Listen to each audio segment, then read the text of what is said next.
Mabuhay ang ating patrona. Ngayon ay ika-13 araw ng Abril taong 2024, ating pinasisinayaan ng ika-400 taong ebanghelisasyon dito sa ating makasaysayang bayan at parokya. Punla, ang bunga ng pananampalataya ng Cavite El Viejo. Isang masaya, makulay at makabuluhang pagdiriwang ang isinagawa bilang panimulang pagdiriwang sa ika-400 taong ebanghelisasyon ng pananampalatayang Kristiyano sa makasaysayang bayan ng Cavite El Viejo. Nagsimula ang pagdiriwang sa pagdating ng obispo ng Diocese ng Imus, Lubhang Kagalang-galang Reynaldo G. Evangelista. Dumulo rin sa nasabing pagdiriwang ang mga lingkod bayan mula sa munisipalidad ng bayan ng Kawit. Nagsimula ang misa konselebrada pasado alas 4:30 ng hapon.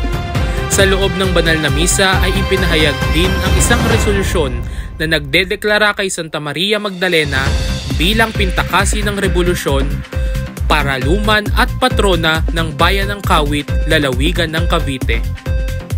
Binasbasan din ang bagong estandarte ng ating mahal na patrona, Santa Maria Magdalena.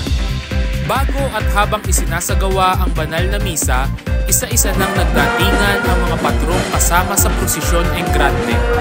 Patuloy din ang pagdating ng daang deboto ni Santa Maria Magdalena mula pa sa ibang lugar, sa mga karatig bayan at karatig lalawigan ng Cavite.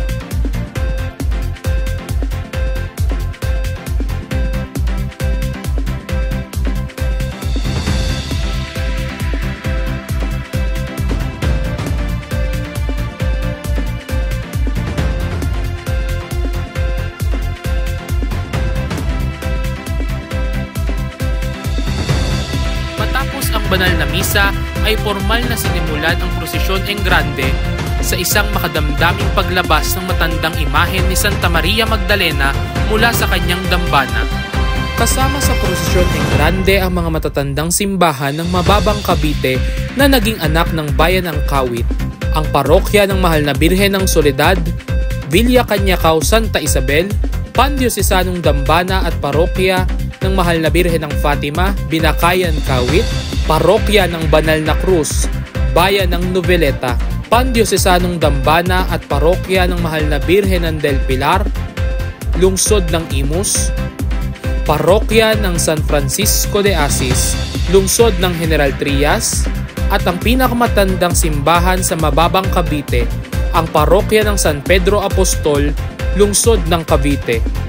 Isang malaking tagumpay ang iginawang panimulang pagdiriwang bilang paghahanda sa ika-400 taong anibersaryo ng ebanghelisasyon sa bayan ng Cavite El Viejo.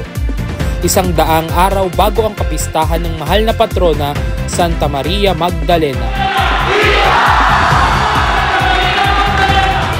Ako si Ran Vincent A. Parcero, nag-uulat para sa Pandiocesanong Dambana at Parokya ng Santa Maria Magdalena. Punla, ang bunga ng pananampalataya ng Cavite El Viejo. Mabuhay ang ating patrona. Halina sa dambana ni Maria Magdalena. Tara sa Kawit, Cavite.